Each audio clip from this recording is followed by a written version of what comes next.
네, 안녕하십니까. 2026년 1월 30일, 제가 말씀드린, 디데이의 마지막 날입니다. 기술적 분석 잠시, 해보도록 하겠습니다. 최근 들어 굉장히 많이, 올랐던, 코스피, 그리고 갑작스럽게 급등을 했던 코스닥. 자, 기술적 분석의 3요소인,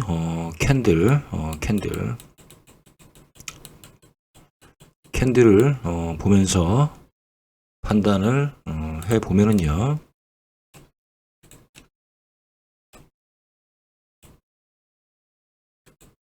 자, 어제 코스피와 코스닥의 캔들의 모양이 어떻습니까? 행인맨이죠, 행인맨. 이거 양봉, 음봉. 사실은 행인맨 캔들은 아랫꼬리가 있기 때문에 무조건 좋다라고 볼 수도 있겠지만, 주가의 그 위치에 따라서 달리 해석을 합니다. 예를 들어서 어느 정도 주가가 고점에 있다가 하락을 하고 다시 고점을 돌파를 하면서 다시 고점이 만들어지고 있다. 그럴 때 행인맨 캔들을 보셔야만 하는데요. 저점에서 행인맨 캔들이 만들어지면 상승 기류를 예고하는 것이고요. 고점에서 행인맨 캔들이 만들어지면 하락의 기류가 만들어지는 것이다. 뭐 일반적인 해석입니다. 일반적인 해석.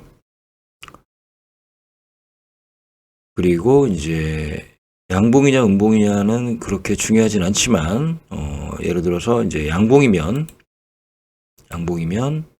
저점에서 양봉이면 머리가 양봉이면 좀 더 강한 상승, 빠른 상승을 예고하는 것이고, 음봉이면 양봉보다는 좀 더 약한 상승을 의미하는 것이다. 자, 고점에서 양봉이면 좀 더 느린 하락, 고점에서 음봉이면 좀 더 빠른 하락을 의미하는 것이다. 자, 어제 캔들이 이런 모양의 캔들로 만들어졌고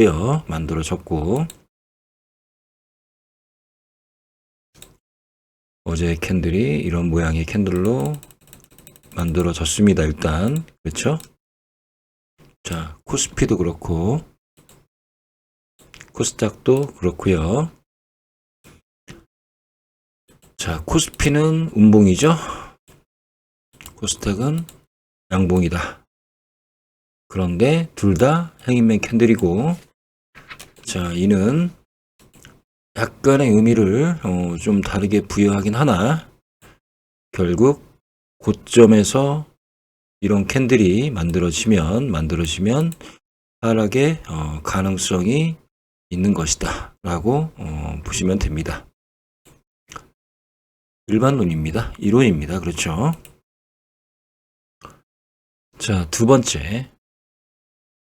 자, 금일 같은 경우에, 자, 비석형 캔들이다. 비석형 캔들. 자, 윗골이 달리고 아래 몸통이 좀 짧아지고 있습니다. 얘도 마찬가지, 코스닥도 마찬가지, 윗골이 달리고 아래 몸통이 짧아지고 있고, 얘는 오히려 음봉으로 진행되고 있습니다. 해석은 같습니다. 저점에서 비석형 캔들이 만들어지면 보통 상승을 의미하는 것이고, 물론 행인맨 캔들보다는 좀 더 약할 수는 있습니다. 저점에서는요. 그런데 이제 고점에서는 행인맨 캔들보다 훨씬 강하다. 그래서 행인맨 캔들과 비석형 캔들은 약간 비슷하지만 약간 다르다. 모양도 다르지만 성격이 비슷한 면도 있지만 큰 틀은 비슷하지만 조금 디테일하게 들어가면 약간 다른 형태를 보인다. 다른 상황을 만들 수 있다. 이렇게 판단하시면 됩니다. 자, 캔들이 굉장히 중요합니다. 자, 음봉일경으로 해석하면요. 처음에 주가가 여기였다가 쭉 내려갔다가 다시 올라가서 여기에 종가. 자, 윗꼬리가 거의 없다는 것은 어떤 의미냐면 신규 매수 세력이 없는 것이고 이 안에서만 움직이는 결과를 만드는 것이다. 윗꼬리가 예를 들어서 도움이 될 때도 있지만요. 윗꼬리가 없다라는 것은 어떤 그 이상의 가격으로 사려는 의지가 별로 없다라고 해석할 수가 있습니다. 그래서 비석형 캔들보다는 행인맨 캔들이 좀 더 위험할 때는 위험하고 안정적일 때는 안정적이다. 이렇게 볼 수가 있습니다. 그런데 이제 보면 오늘 뭐 결과를 지켜봐야 되겠지만 행인맨 캔들이 나오고 그 다음에 비석형 캔들이 만들어졌다라는 것은 어떤 의미를 갖냐면 자, 신규 매수 세력이 오지도 않았을 뿐더러 이런 캔들로 다음날 주가가 올라갔으나 자, 아랫꼬리에 이런 그 모양으로 좋은 것으로 판단해 가지고 주가가 올라갔으나 그 이상 올라가니 누군가가 매도를 하는 것이다. 코스닥도 마찬가지죠. 자, 캔들의 위치에 따라 다르다고 말씀드렸습니다. 고점에서 이런 캔들이 만들어지고 다음날 주가가 오르는 듯 싶더니 윗꼬리를 달고 내려온다. 이것은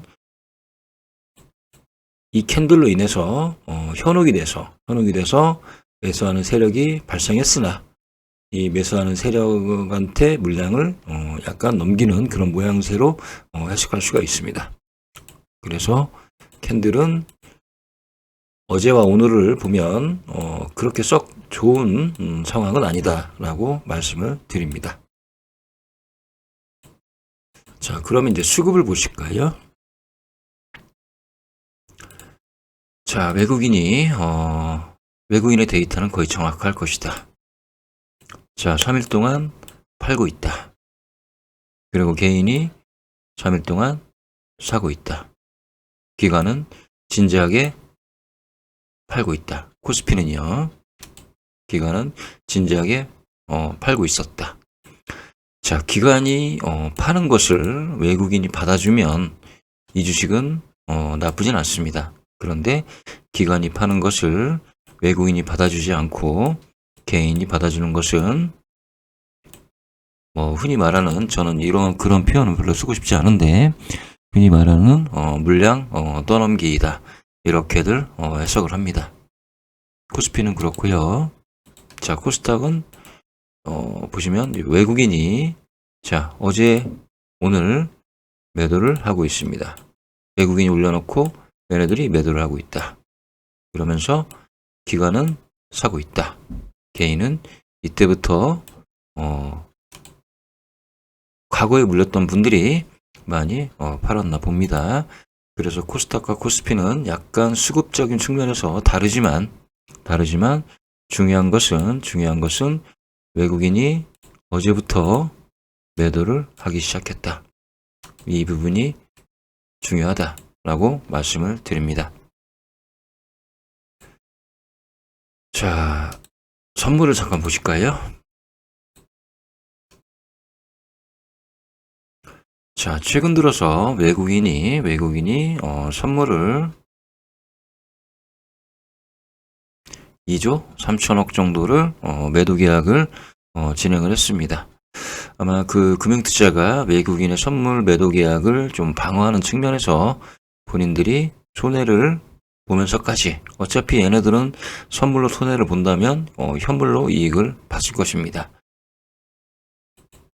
방어 차원에서 매도 계약을 매수 계약으로 전환한 것 같고, 아무튼 금융투자는 두 가지 일을 하죠.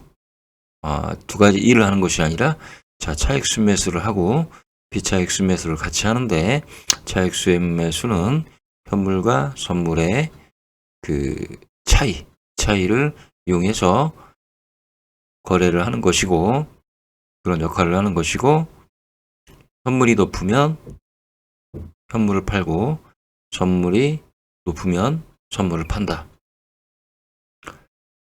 그래서 일단 그 중요한 외국인의 수급이 선물 매도 계약을 2조 3천억 정도로 늘렸다.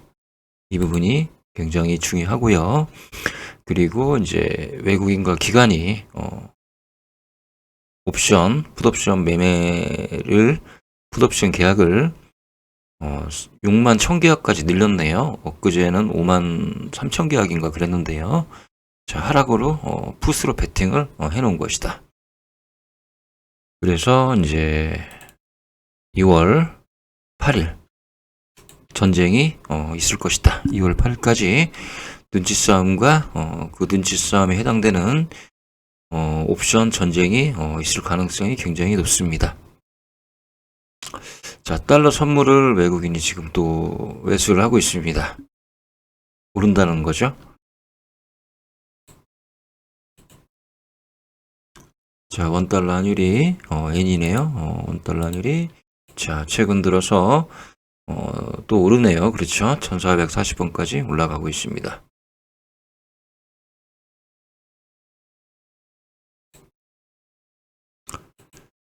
자, 큰 틀에서 한번 보실까요? 시가총액 상위 종목, 10종목.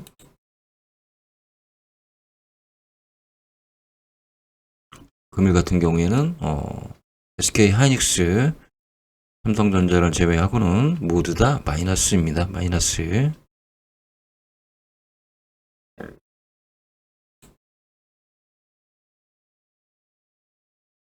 특히 삼성전자가 거래량이 상당히 나아지면서 16만 1600원, 700원 왔다 갔다 하는데, 삼성전자가 어느 정도 고점일 가능성이 좀 있어 보인다라고 저는 판단이 됩니다.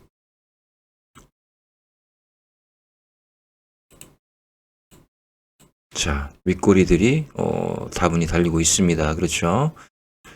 자, 어제 윗꼬리, 아랫꼬리, 음봉의 캔들, 그리고 금요일 윗꼬리 어느 정도 고점에서, 자, 11일평이 약간 꺾이는 듯한 느낌으로 어느 정도 고점에서 거래가 되고 있다. 자, 캔들을 봐도 좀 그런 느낌이 드네요. 자, 좋습니다. 모든 게 다 좋아 보이죠? 모든 게 다 좋아 보이지만 저는 다시 한번 말씀을 드립니다. 금일이 디데이 마지막 날이고 2월은 상당한 변동성이 존재할 수 있고, 웬만한 주식들이 고점의 부근에 있을 것이라고 저는 판단이 됩니다. 그래서 자, 금일을 기점으로 해서 저는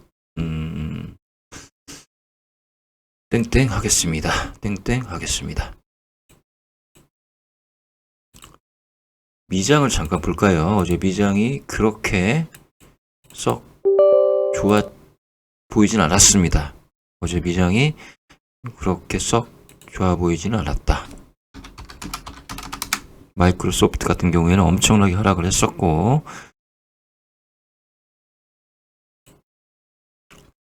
자, 박간을 이용해서 다시 한번 말씀을 드립니다. 제일 먼저 캔들이 움직이고요.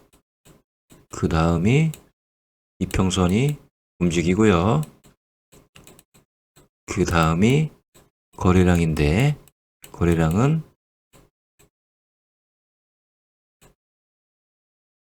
이평선과 아주 밀접한 관계가 있죠. 밀접한 관계가 있는데 캔들의 위치와 이평선의 어떤 상황에 있어서 거래량이 어떤 변화를 일으키는지 그것이 굉장히 중요합니다. 그래서 이 세 개의 기본적 분석을 하면서 상호 관계를 잘 보시면서 기술적 분석을 하셔야만 합니다. 물론 그 지수와 개별 주식은 무조건 같이 간다 이렇게 볼 수는 없지만 전반적으로 지수가 안 좋을 때, 최악일 때는 20%는 상승을 하고 80%는 하락을 하고, 지수가 횡보할 때는 5대5 정도 나오고요. 지수가 상승할 때는 20% 하락에 80% 상승이다.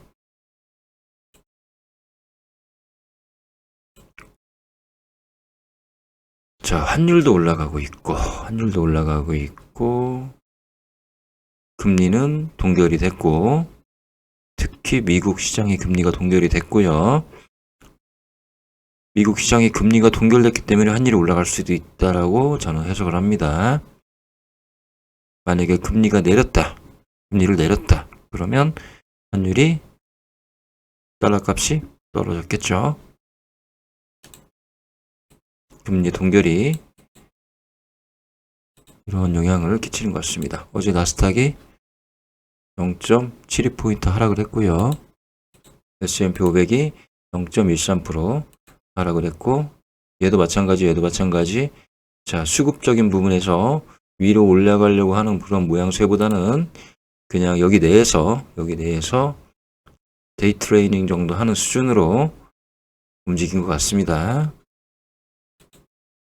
다우만 약간 올라갔습니다. 그렇지만 얘는 어차피 여기 캔들의 무덤에서 계속 헤매고 있다. S&P 500 같은 경우에는 변동성이 컸지만 이 이상을 올리려고 하는 매수 세력이 존재하지 않는 것 같다. 이런 꼬리는 거의 보면 그 단타들의 어떤 행보가 많았다. 단타들의 어떤 그런 상황이 많았다고 볼 수가 있다 라고 말씀을 드립니다. 데이 트레이닝, 나스닥도 마찬가지죠.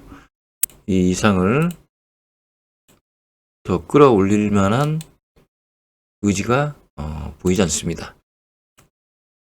고점을 넘어야 되는데 고점 내에서 이렇게 아랫골이 달리는 것은 거의 보면 단기성이다. 이렇게 저는 판단하고 있습니다.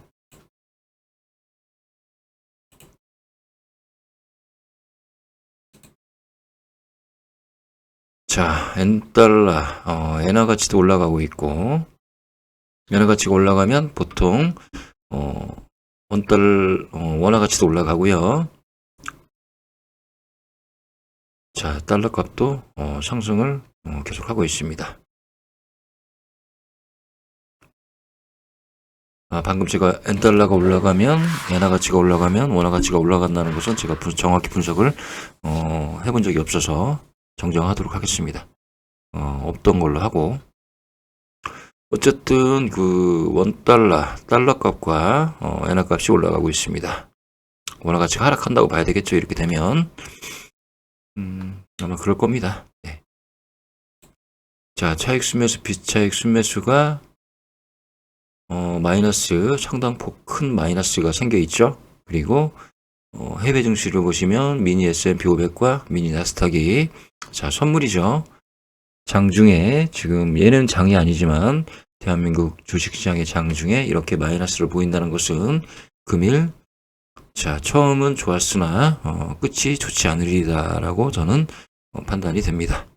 처음은 좋았으나 끝이 좋지 않을 것이다 라고 생각이 듭니다. 자, 투신이 좀 약간 환율 순매수, 달러 선물을 엄청나게 매도를 하고 있네요. 기간 중에 중요한 것은 이제 금융투자고 그 다음에 투신인데요. 투신은 조금 멍청하다. 저는 이런 생각을 합니다. 그리고 굉장히 단기적으로 얘네들은 대응하는 애들이다. 길게 보지 않고 짧게 간다. 일종의 이제 국내 펀드죠. 국내 자산 시장의 펀드다. 네, 이렇게 보시면 되고 펀드로 성공한 적이 별로 없습니다. 자, 결론.